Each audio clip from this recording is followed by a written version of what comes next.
In Monster Hunter Wilds, the ability to carry 2 weapons is a complete game changer. And I don't know about you, but as someone with hundreds of hours in previous games, I've largely just ignored it so far. Which is a shame because, in theory, it gives you some real versatility when you're in the field. To help you make the most of it, or even just remove you having to think about it, here are 5 powerful weapon pairing ideas that can actually make the feature somewhat useful.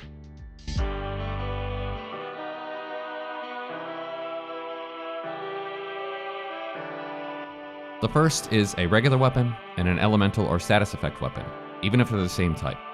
Flexibility is the name of the game when you're facing monsters with diverse strengths and weaknesses, and carrying a regular weapon with high raw damage provides reliable output for most situations. However, some monsters are especially susceptible to elemental damage, and this is where pairing with an elemental weapon, such as a thunder-based charge blade, become invaluable. By tailoring your elemental weapon to a specific monster, you'll always be prepared. Meanwhile, monsters known for their speed or unpredictable movements can overwhelm you quickly, and that's where you want a status effect weapon and a damage dealer combo. Take a paralysis weapon into the fight to immobilize quick monsters, and once it's paralyzed, quickly switch to your heavy hitter like a greatsword and unleash those massive attacks. This approach not only gives you better control over the monster's actions, but also ensures you deal significant damage without taking necessary risks. Yes, maybe it's not optimal for DPS if you're really trying to maximize every second of damage, but for more casual players, this can still be a fun thing to do, especially if you just want to use more than one weapon type. Rise, especially early on, definitely has a good amount of flying wyverns. Some of them are really agile, evasive, spend some time flying above the battlefield. So pairing a melee weapon for when they're on the ground and a ranged weapon for when in the air allows you to adapt seamlessly between the two. For example, when they take to the sky, switch to your bowgun to maintain pressure from a distance. And when they're all up close and personal, swap that out so you don't have to worry about maintaining range.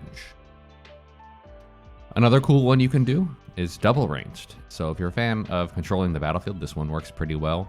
The light bowgun offers utility, applying status effects like paralysis or sleep to incapacitate monsters, and then you'll be a little more agile.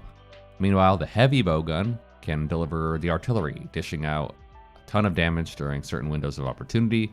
And if you time things well, you can kind of alternate between the two, whether the monster is enraged or exhausted or paralyzed or asleep. If you're in farming mode, you can actually use the dual weapon system to help you with that. For example, there are some monsters that only drop rare materials from severed tails or shattered horns. So combining a cutting weapon and a blunt weapon ensures that you'll be able to collect every possible reward when farming. That way, when you're hunting, use a sharp-edged weapon like dual blades to focus on severing the tail, and then once that's done, switch to a blunt weapon to break the harder parts like horns and claws. One of the harder things in challenging hunts is you have to balance survival and offense. So one thing you can do is pair a tanky weapon like a lance or a gun lance with a DPS weapon, providing the perfect balance between the two. That way you can use the lance's defensive capabilities to block and counterattack high damage attacks, and when the monster is staggered or paralyzed or exhausted, switch to your DPS weapon to deal quick punishing blows, and this dynamic ensures you're effective in both defending and striking.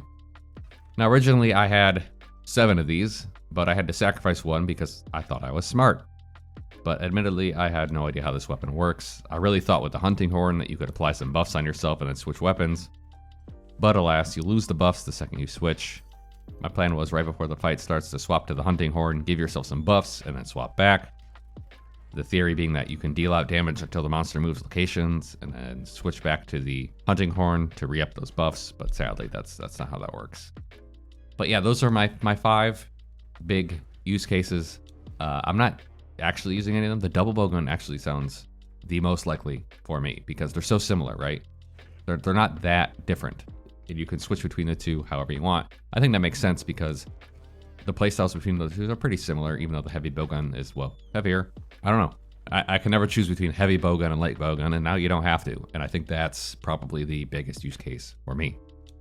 Are there any dual weapon strategies you're using? Let me know in the comments below if you have any recommendations. I know this was just a quick video, but I feel like nobody's using these, and that's not surprising to me because real endgame players obviously optimize around one single weapon. You know, they'll take the optimal overall weapon into a fight and not really worry about things like raw damage versus elemental. They'll just put that all into one capsule. Whatever's the best overall capsule is what they'll take. I feel like it's kind of a waste that no one really uses this. Hopefully someone finds a good use case for it sometime soon. Anyway, appreciate you watching. For now, though, I think that's it. I'll see you next time.